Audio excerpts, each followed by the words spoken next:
Today I'd like to speak with you about some of the books that I've published devoted to the life, work, and legacy of George Orwell. As any writer can tell you, every book is special, like every human being. And every book has its own personality, so to speak, and its own unique relationship to its author. A book occupies a great deal of an author's life, both in the sheer physical sense of many hours during the day and week devoted to reflection on it, the mental space that any book takes up, and the fact that the book is a brainchild. It really is a spiritual and intellectual child of yours. And like all good rearing, it requires a very careful mixture of discipline, restraint, patience, tolerance, and above all, concern for the welfare of that child. The book isn't finished until it's finished. It is not a weekend guest. You must learn to live with it. And if you have its best interests at heart, rather than the impulse and urgency to find relief by finishing it off in any way, cutting its growth prematurely short, or cutting corners by not taking proper care with revisions, with stylistic issues, with the kind of research and painstaking thought necessary to its ideal growth. At least you, the author-parent, will know it's not what it could have been. And I must say, whatever shortcomings books about George Orwell possess that I've written, I at least feel very strongly that they're as strong as I could have made them at the time. They're the best that I was capable of. Unlike Orwell himself, I don't look back on them and feel ashamed of any of them. I don't feel I would ever like any of them to go out of print. I am very gratified and fulfilled by each and every one of them. Not only the ones devoted to George Orwell, but the ones that, in a sense, distantly derive from my interest in him and have moved in widely other directions, such as my studies on East German socialism, on human rights, on Latin American literature, on American intellectual and cultural history, and some more personal essays. Today I would like to speak with you about my first book, which in some ways is the dearest, the eldest, to which all the others look up, and in some ways which has influenced decisively the development of all the others. The Politics of Literary Reputation, the making and claiming of St. George Orwell. St. George, patron saint of England, the figure whom I exalted in my book as the prose laureate of English literature, the model stylist, the defender of the King's English, George Orwell. Just a little bit of background to that book. In the late 1970s, when I began reflecting seriously about Orwell and contemplated the possibility of devoting some years of study to him, it's hard to remember that Orwell was regarded, certainly within the Literary Academy, as a very minor figure. For instance, on my PhD exams, Orwell was not permitted to be a selected author. Only major authors in British and American literature were permissible. Orwell was not among them. Others of his time in the 20th century were approved. They were on the canonical list, whether T.S. Eliot and Ezra Pound of the modernists, or even some other writers, such as Fitzgerald, Hemingway, Faulkner. There were novelists, there were playwrights, Bernard Shaw, certainly. There were poets. Wallace Stevens and William Carlos Williams were contemporaries. But no George Orwell. No biography of Orwell had ever appeared, except for the publication of his collected essays, journalism, and letters in 4 volumes, published in 1968. There was no major post-war event after the 1950s that prominently discussed Orwell, or that represented any kind of enshrinement of his heritage. And so, Orwell was regarded as a secondary author. Yes, of special interest to British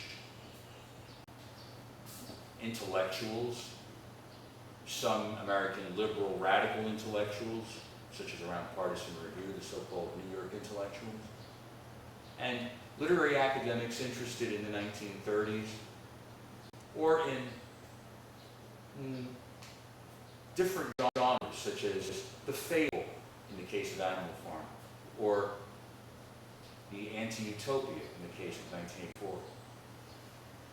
But Orwell himself was not regarded as a serious canonical author in the upper echelons of literary academia. He did not have the stylistic intricacy that lent itself to virtuoso interpretations, whether in the new criticism or in post-structuralism and postmodernism. Instead, he was often regarded, somewhat dismissively, as a mere high school author. Why? Because Animal Farm was part of the canon of junior high schools in America, and O-levels, ordinary level examinations in Britain. By the same token, 1984 was often a required advanced placement test for senior high school students, and part of the set book curriculum for A-levels, advanced levels in British high schools.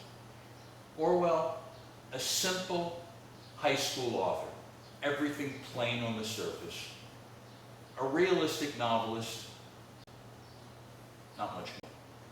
At best, an outstanding essayist whose work was widely anthologized and taught in introductory college and rhetoric composition classes, politics in the English language, or shooting an elephant.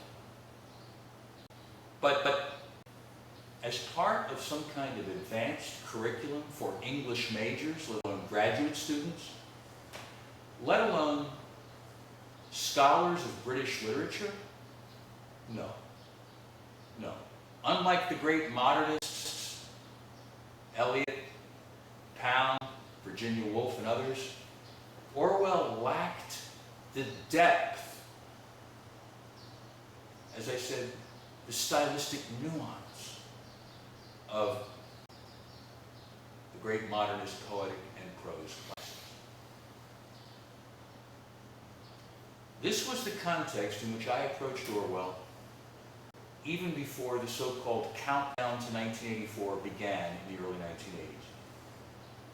Indeed, it began, so to speak, with the publication in late 1980 of the first biography of George Orwell, the first official biography by the British political scientist at Birkbeck College, University of London, Bernard Crick. However, many old friends of Orwell and his widow Sonia were extremely dissatisfied with Crick's work. I regard it as a landmark work of scholarship that offers countless illuminating insights into Orwell's politics and his political legacy. But it is true that it is not a literary biography, and that Crick does not concentrate upon interpretations of Orwell's major books. He's much more concerned to show the development of Orwell's political trajectory and to place Orwell's work in a wider historical and cultural context. Nonetheless, its publication was greeted with wide reviews, some of them excellent, and it definitely stimulated newly percolating interest in Orwell. As the countdown to 1984 began to tick away.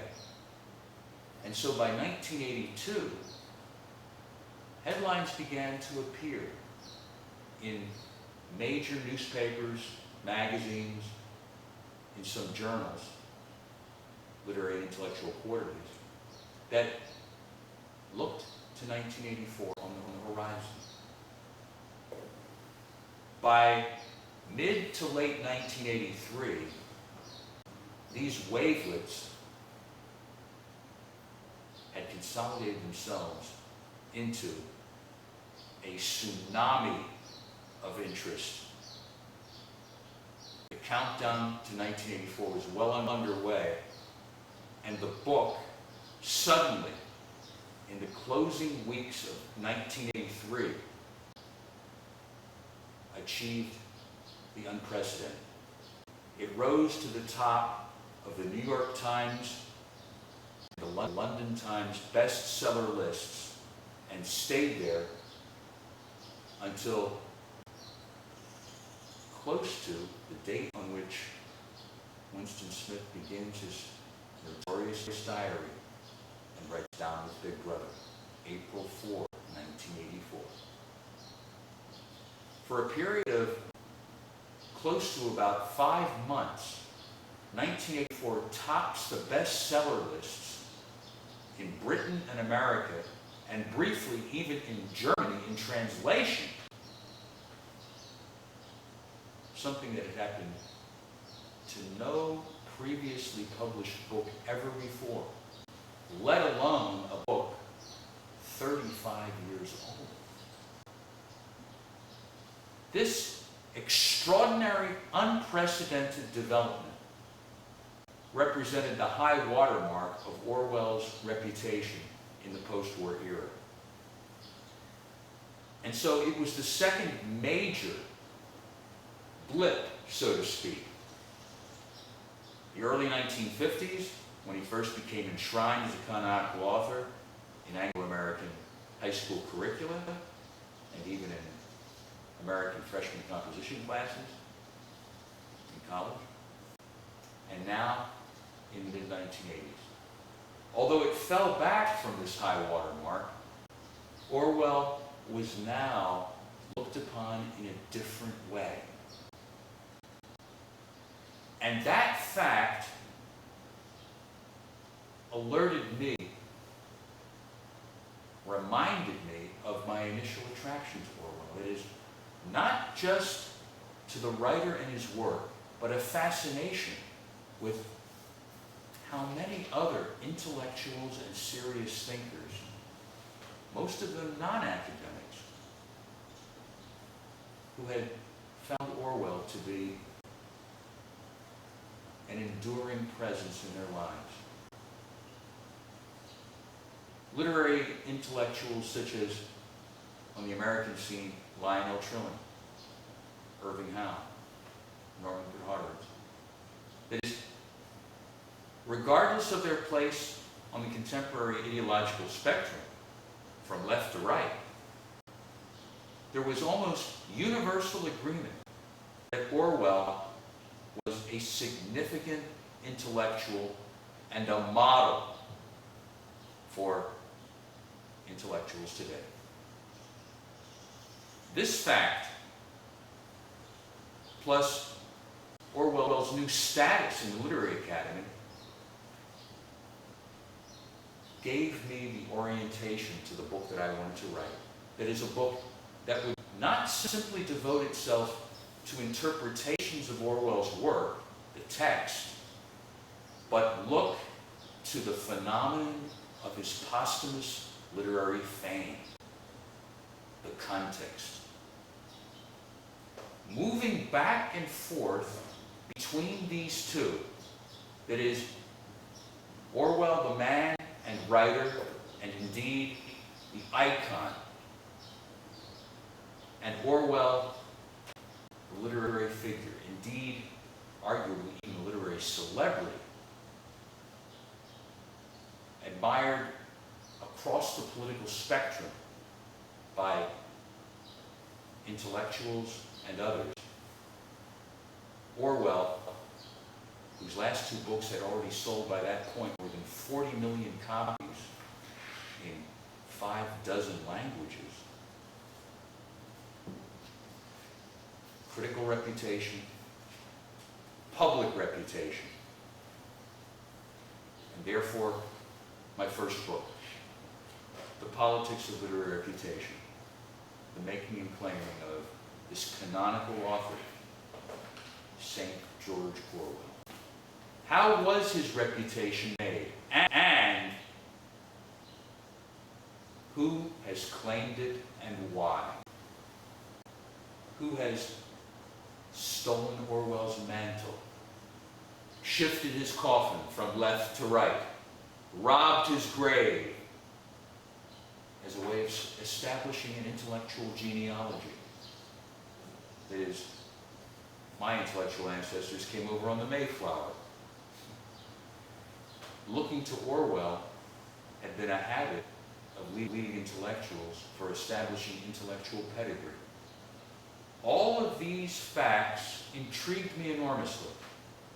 And so I had the dual opportunity to delve into the work of one of the great prose stylists of the 20th century, and perhaps the leading writer in English, devoting himself to politics, and at the same time reflect on larger conceptual issues for which Orwell was a unique but ideal case study, what Jean-Paul Sartre, in Search for a Method, referred to as a singular universal. Singular by virtue of the phenomenon of his uniqueness, but universal in the application of his case to numerous other cases. That is, how is a reputation made? What role do intellectuals and the wider media play? How is it that elite reputation radiates outward and becomes popular reputation? And I devised a vocabulary which I refer to as the cosmology of repute,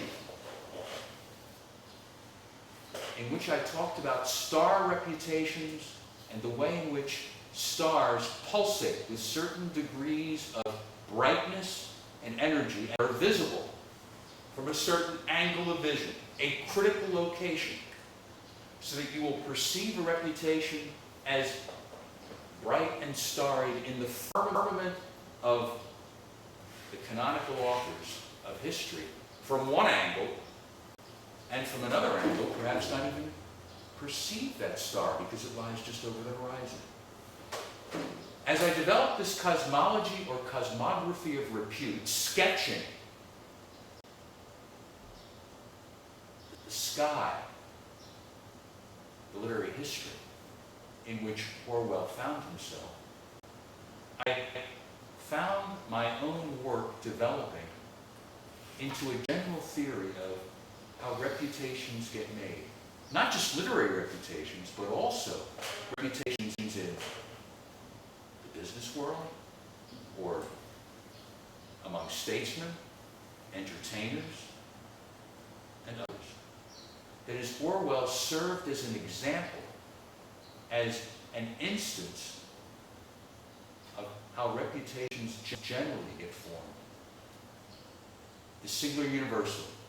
Orwell, fascinating to me in his particulars, but equally so for what he represented, the phenomenon of posthumous fame.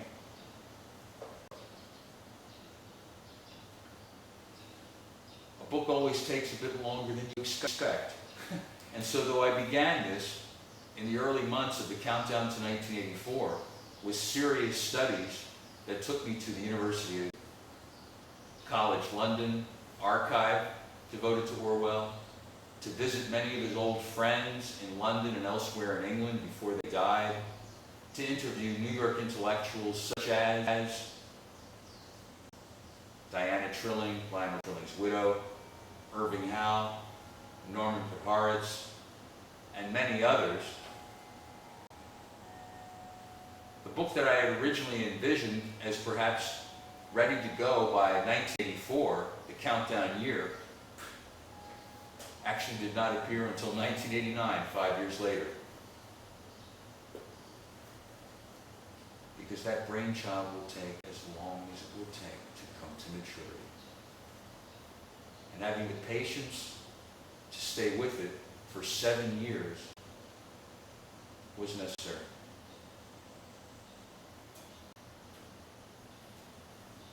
Let me pause there and respond to any questions in the way of having an ongoing conversation about George Orwell in particular, the politics of literary reputation as a topic worth considering seriously in a more general fashion, and any other matters associated with the politics of literary reputation and St. George. Yes, Professor Rodden, this is Henk Vynckier. I was going to ask about the genesis of the scholarly project, but I think you've answered that question in great detail in your introduction. So if I may, I would like to ask about what this study teaches you and us about the politics of literary reputation. Is Orwell's case unique, or can this particular approach also be applied to other authors? One of your readers, Anna Vynckier, who teaches at Cambridge, or at least was teaching at Cambridge a number of years ago, in a very interesting article about a work called The Orwell Century and After, Rethinking Reception and Reputation, does suggest that the kind of wonderful work you have done is transferable to other authors, that the paradigm that you have studied could be very useful to other scholars. I quote, she says, "A Rodden-esque study of the reception of these other writers would make a great contribution to cultural and intellectual history and to the sociology of literature." Do you agree with her? Or is Orwell unique in some way? And is he perhaps, is that concept perhaps not transferable to the extent that he suggests it is? Thank you. That's a very valuable question. And my aspiration is certainly that this cosmography or cosmology of repute offers itself as a vocabulary that can be applied not just to authors, but to anyone. Authors, literary figures, provide us with, in a sense, special resources because they leave so much in written form that can be examined and leave it in their own words so that we can look at self-image and contrast and compare it with public image. We can look at the life and work from the inside and also from the outside. Yes, Orwell is unique.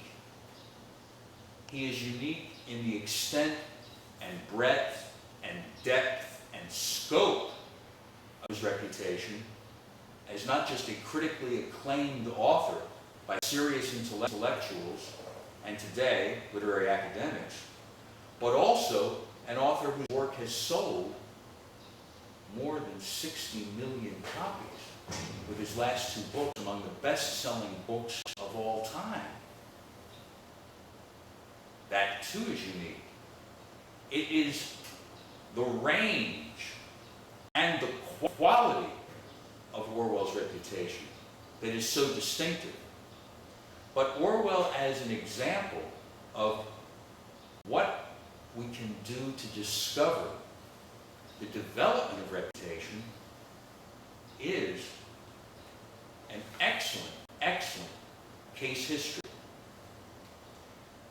Because of the way in which critical essays and reviews that were the first attempt to look at his work get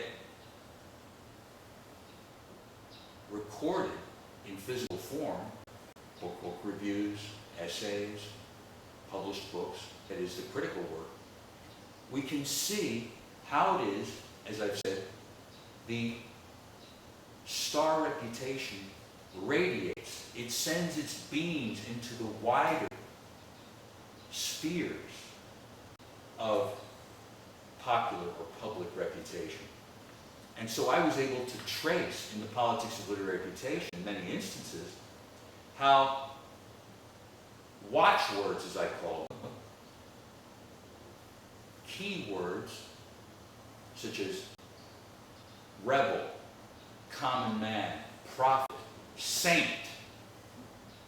were formulated in reviews and essays during Orwell's life or shortly after his death, such as V.S. Pritchett's Conscience of His Generation, or Orwell, The Wintry Saint, and then how radio broadcasts, TV documentaries, mass circulation magazines such as Time and Newsweek, major newspapers picked up on those and refigured them, reshaped them as Orwell's reputation grew and mushroomed and often became distorted or claimed for purposes that he himself never would have endorsed, never even would have anticipated. So yes, my hope and aspiration is that Orwell serves as a case history. He will be similar to, yet different from, other cases, and that the way to build a theory of reputation is case by case, to look at the nuances and subtleties of a particular figure's reputation and begin to construct low-level or middle-level generalizations about the formation and transformation of reputation, about its making and its claiming. Not nosebleed theory, grand theory that offers deductive, large-scale generalizations not rooted in the materials of history, but inductive studies based upon the materials of an author's reception history, the critical reviews, the press releases, books, the radio broadcasts and TV documentaries, and on, to show how a reputation emerges and is shaped. Orwell offers special advantages because so much of his reputation was recorded. Not only recorded in written form in journals, magazines, and newspapers, but also as the media era dawned in the 1950s. Radio, film, TV, and now the internet age. All of this can be documented, as it must be for a theory to have a valuable materialist basis, and not simply be airy, ethereal speculation, which is what so much of earlier work on reputation was about. One of my most fulfilling, proudest experiences with this book is that it is the first systematic, materialist-based study of reputation as an issue. The first rhetorical and sociological study that is rooted in the materials themselves and is not simply an impressionistic work that selectively traces a few moments in the history of reputation, in the whirligig of fame. This is one reason that reputation has been so understudied in the Literary Academy. It's a very elusive matter. Interpretation, yes. Evaluation, yes. But the third major aspect of all literary studies, reputation, which is a much larger issue than simply the literary canon. You see,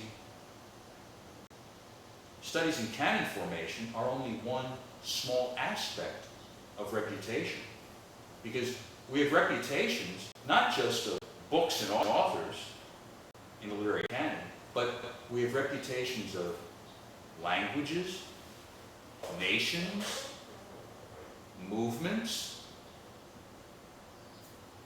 critics, and on and on and on. Publishers, publishing houses, and so on.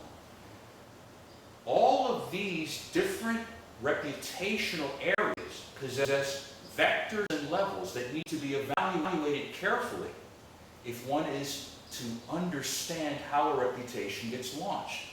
As I mentioned in my book, if Orwell had written in a language such as Bulgarian, no matter how outstandingly, would his status be the same as it is having chosen the major world language of English? Or if he had written from a backwater of some kind of English-speaking country, perhaps one of the colonies of the British Commonwealth, would that have been the same as writing from London at a time when Europe and the world were still Anglo-centric? The sun still had never set before the end of World War II on the British Empire. And that's just to mention one aspect. The fact is that the leading intellectuals of his generation, in both Britain and America, in London and New York, took him up as their St. George in the 1950s. Their reputational status supported and contributed to his own ascension and fame,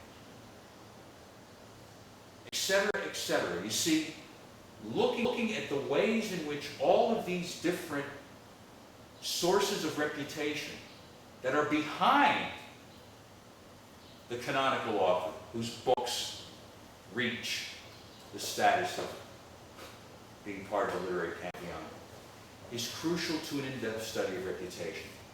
I tried to indicate as much of this as possible and show how it can be illustrated in the politics of literary reputation. Because of that fact, I used that as the major title and put Orwell in the subtitle. I wanted the general phenomenon of his fame a path-breaking, trailblazing new aspect of studying Orwell to be prominently featured. After all, there was now the biography by Werner Crick, there were numerous critical studies of his work, but no work had ever devoted itself to Orwell's reputation, let alone to a systematic sociological reputation study in its own right. Thank you. In this entire dossier of the posthumous fame of Orwell, what is the most astonishing or fascinating example that you have run into? In this entire dossier, is it some of the extraordinary things which some of his friends said about him following his death? Is it the way in which the book came back to life, as it were, in the mid-50s, at a time when in fact it was not selling that well anymore? Radio adaptations, TV adaptations, all of a sudden placed it once again front and center to the contemporary discussion. Or is it perhaps the feverish excitement which developed at the beginning of the 1980s when the clock was ticking down to 1984? All of these are sort of incredible waves in the building of the reputation of this author. Just speaking personally, I understand that you're of course interested in the entire process which has played itself out over the past 60, 70 years since the death of Orwell, but just on a personal level, when you look at all these amazing things that have happened, which one is the most sort of surprising or interesting to you personally? What is the most surprising fact of Orwell's history of reputation? I would say there are a number of surprising facts that have impressed themselves on me. One of them, to which I continually return, is the perception that if this author had died just 4 years or so before his premature early death at the age of 46, which easily could have happened, he never might have published Animal Farm, let alone 1984. And he would be regarded today as nothing more than a kind of specialty study reserved for British scholars interested in the 1930s, the early 1940s. A kind of wartime or interwar author who wrote some interesting documentaries, Road to Wigan Pier, Homage to Catalonia, Down Out in Paris and London. Some fine essays, but not politics in the English language, not reflections on Gandhi, not all of those great essays of the late 1940s. He'd be largely unknown today, completely unknown to the wider public. That's one surprising fact. Again, just the vicissitudes of history, the accidents of longevity or premature death. Because the other astonishing fact is that who would have guessed, not Orwell himself, I believe, that within just 3 years of his death, he would become the most famous writer of his generation, and that his books would begin to sell in the hundreds of thousands and even millions of copies. Yes, so the high water mark of Orwell's reputation in the 1950s occurs in 1954 with the BBC TV production. I devote a separate chapter largely to discussion of this extraordinary event in 1954. When I did my research, I discovered that sales of 1984 had slowed by the early months of 1954 to little more than 100 per week, 5,000 copies a year. Certainly, not a very large total for a novel. All signs were that it would be, like many other anti-utopias, an historically significant work, but limited to its historical moment. However, the controversy, indeed the shock of the BBC production, which garnered the biggest audience in British TV history to that date, even exceeding Queen Elizabeth's coronation the year before, set 1984 on a new trajectory.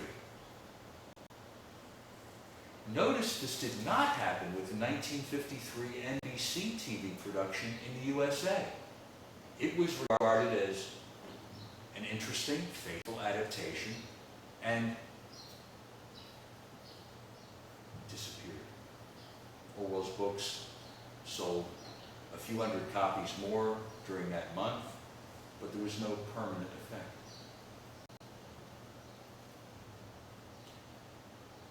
The 1954 BBC production is what I described as a volcanic moment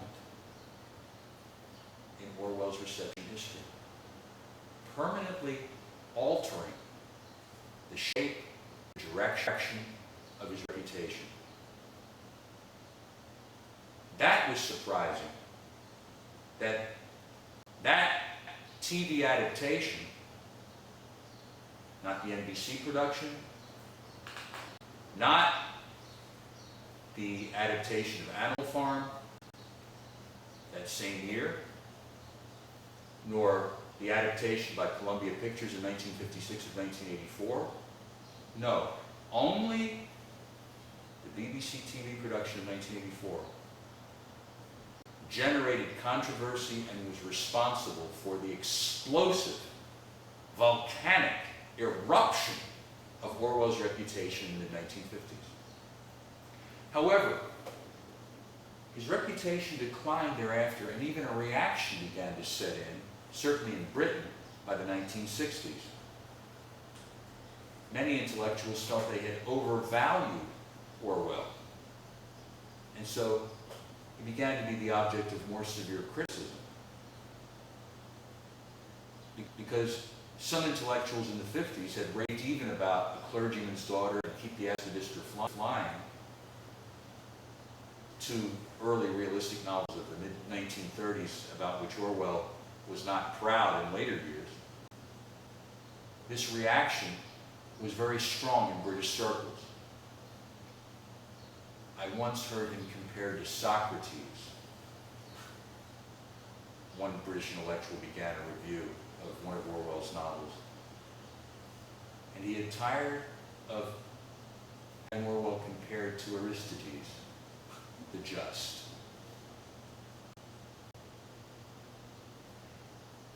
Equally surprising to me was the countdown to 1984 and how it generated sales of that book, and indeed of Orwell's other books, not only in English but even in German. I would have expected more attention being devoted to Orwell, not only by literary scholars and serious literary quarterlies and intellectual magazines, but also by the wider public. But I would have thought this would have been limited for a couple of weeks at the end of 1983 and an opening week or two in 1984. Instead, there was an avalanche of broadcasts, cover stories, and of course the sales phenomenon of 1984 that I just mentioned. That represented the highest point that Orwell's reputation had ever reached, and doubtless will do so for literary history. There are three great moments in his reputational history. Three posthumous moments, one moment during his lifetime. The first moment 1946 August, when Animal Farm became a Book of the Month Club selection and sold more than 500,000 copies in the USA in hardback alone. The paperback then went on to sell millions more. That was another volcanic moment that first established Orwell as a major literary figure to contend with in the last few years of his life. But the other three events were posthumous. 1954 BBC production, 1983-84 countdown to 1984 phenomenon, and most recently, the revival, though at a lower level than in the 1950s or the early 1980s, the Orwell Centennial of 2003. During his centenary year, and even leading up to it in 2002, so many intellectuals and literary academics began to ask the question that is also the subject of a separate chapter in my book: if Orwell were alive today, what would St. George have to say about this issue or that? What would he have to say about the Bush administration's decision to invade Iraq and Afghanistan? About new incursions on privacy, on civil liberties as a result of legislation such as the American Patriot Act? What would he have to say about Saddam Hussein? Was he another Stalin or Hitler? Another big brother? Or just a minor literary sibling of theirs? These questions were endlessly asked in 2002, 2003, during the run-up to the centenary year. And during that year, different candidates were nominated to be Orwell's successor, whether Christopher Hitchens, Susan Sontag, many others. That fact did not surprise me, except that I had expected 2003 to be largely an academic affair, and it was much more than that. My hunch is that it is the third and final great high watermark of Orwell's reputation, which will continue now to be part of the starry sky, having risen above the stratosphere, as I call it, having been launched into the wider orbit of the canonical literary figures and works in history. Orwell will remain there. But never again will there be a volcanic moment like the BBC TV production, like the year 1984 that George Steiner once memorialized as a blackened segment of time. Or 2003, the Orwell Centennial. There may be other events, but they will not contribute to Orwell's reputation in the same way.